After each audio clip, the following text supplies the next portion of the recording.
इस मूवी की शुरुआत में हमें टोड और उसकी गर्लफ्रेंड सारा को दिखाया जाता है, जो अपने दोस्तों के साथ कहीं जा रहे होते हैं। उसके बाद उनकी गाड़ी का टायर खराब हो जाता है, जिसपे टोड और उसके दोस्त उस गाड़ी का टायर बदलने लगते हैं। यहाँ पे हमें पता चलता है कि उस जगह पे नेटवर्क का भी काफी इशू है, इसलिए वो किसी से मदद नहीं मांग सकते। अब वो जेफ को छोड़ के जब वो इधर उधर हो जाते हैं तो वो अकेले ही गाड़ी का टायर चेंज करने लगता है। तभी उसका ध्यान पंचर हुए टायर की तरफ जाता है, जिसमें से एक बुलेट निकलती है, जिसे देखकर वो बहुत ज्यादा हैरान होता है। तभी टोड टायर को देखता है जो कि लुढ़कते हुए जा रहा था, इसलिए वो उसे पकड़ने के लिए उस तक पहुंचता है। इधर सारा भी जब जेफ के पास आती है तो देखती है कि किसी ने स्नाइपर गन से अटैक करके उसे बहुत बेरहमी से मार दिया है, जिसे देख के सारा बहुत डर जाती है। लेकिन उसके कुछ समझने से पहले ही कोई स्नाइपर गन से उस पे भी अटैक कर देता है। जब टॉड उसके पास आता है तो उसे दिखाई देता है कि सारा की एक आंख बाहर आ चुकी है और उनके समझने से पहले ही कोई सारा की आंख पर फिर से अटैक करता है, जिससे वो वहीं पर मारी जाती है। ये देख के बाकी सभी लोग गाड़ी के पीछे छुप जाते हैं। वहीं एरिक लकड़ी के एक तने के पीछे छुप जाता है। हालांकि इस दौरान टोड के कंधे पर भी गोली लग जाती है। हालांकि कैरन सबसे पूछती है कि क्या किसी ने देखा कि हम पे गोलियां किसने और कैसे चलाई, लेकिन किसी को भी इस चीज को देखने का मौका नहीं मिल पाता।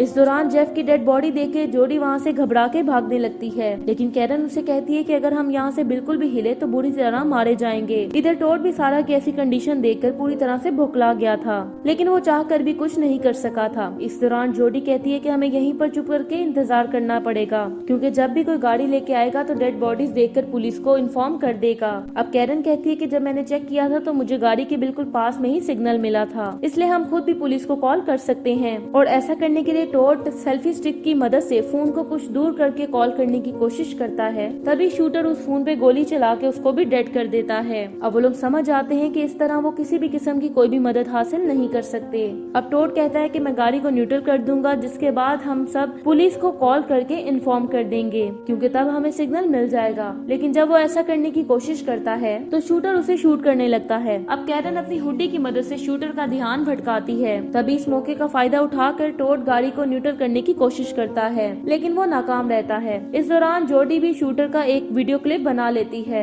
जिसे देखकर उन्हें पता चलता है कि वो शूटर पेड़ के पीछे छुपा हुआ है, जहाँ से वो उन सभी पर गोलियां चला रहा है। जिसके बाद टोड किसी तरह से गाड़ी के टूल बॉक्स को उठा लेता है और उसको अपने हाथ पे कवर करके बांध कर गाड़ी को न्यूट्रल कर देता है। हालांकि इस दौरान उसे फिर से गोली लग जाती है और वो वहीं पर गिर जाता है। इसलिए जब जोडी और कैरन गाड़ी को मूव करने की कोशिश करते हैं तो वो दोनों ऐसा नहीं कर पाती, जिससे गाड़ी आगे की तरफ बढ़ने लगती है और जोडी पीछे रह जाती है। लेकिन इसके बावजूद वो शूटर उस पर गोलियां नहीं चलाता, जिससे कैरन समझ जाती है कि वो भी गोलियां लोड कर रहा है। इसलिए वो जोडी और एरिक को सेफ जगह पर जाने के लिए कहती है। जोडी तो गाड़ी के पास आकर छुप जाती है, इसलिए वो शूटर एरिक के पैर पर शूट करके उसे वहीं पर गिरा देता है, जिससे उसे बहुत ज्यादा ब्लीडिंग होने लगती है। इस दौरान एरिक अपने पैर को बांध के ब्लीडिंग रोकने की कोशिश करता है, लेकिन वो वहीं पे बेहोश हो जाता है। नेक्स्ट सीन में जब कैरन टोड के हाथ पे लगा हुआ वो बैंडेज हटाती है तो देखती है कि गोली लगने की वजह से उसे बहुत ज्यादा ब्लीडिंग हो रही है। इसलिए वो हथौड़े को गर्म करके उसके घाव को जला देती है, जिससे ब्लीडिंग रुक जाती है। उसके बाद हम देखते हैं कि टोड सारा के मरने के बाद बहुत ही दुखी था, क्योंकि वो सारा को इस कंडीशन में नहीं देखना चाहता था, इसलिए वो उसकी डेड बॉडी को अपनी शर्ट से ढक देता है।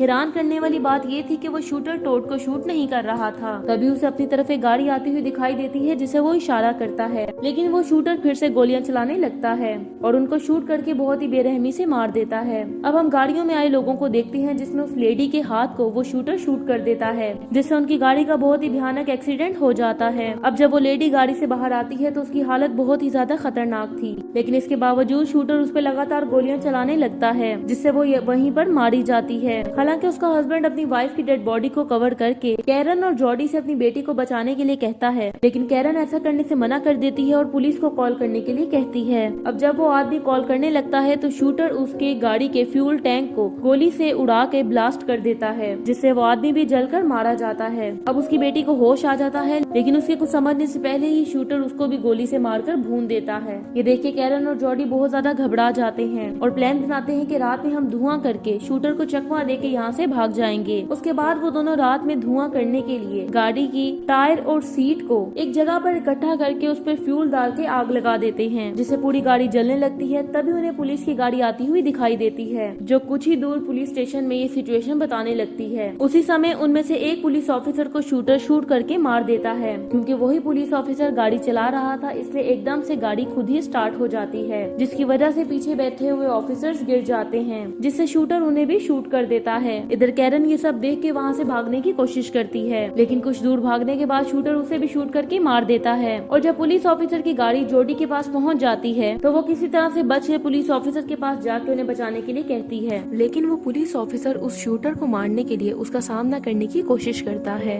जिससे वो खुद भी वहीं पर मारा जाता है। इसलिए जोडी गाड़ी लेकर आगे बढ़ने लगती है, हालांकि शूटर उसके कंधे पर शूट कर देता है, लेकिन उसके बावजूद जोडी उस पेड़ तक पहुंचकर किलर को नीचे गिरा देती है और फिर वहाँ पे पड़ी हुई राइफल से उसे शूट करने लगती है, जिससे वो वहीं पर गिर जाता है। लेकिन अचानक से गन जाम हो जाती है। अब जोडी गन के ऑपोजिट पार्ट से शूटर को मार मार के कुचल देती है। उसे गन पे पड़े निशानात को देख के अपने दोस्तों के बारे में याद आता है, इसलिए वो फिर से गुस्से में शूटर को मारने लगती है जो कि मर चुका था। फिर गन में फंसी हुई गोली चल जाती है और जोडी भी वहीं पर मारी जाती है। इसी के साथ ये मूवी एंड हो जाती है। Thank you so much for watching.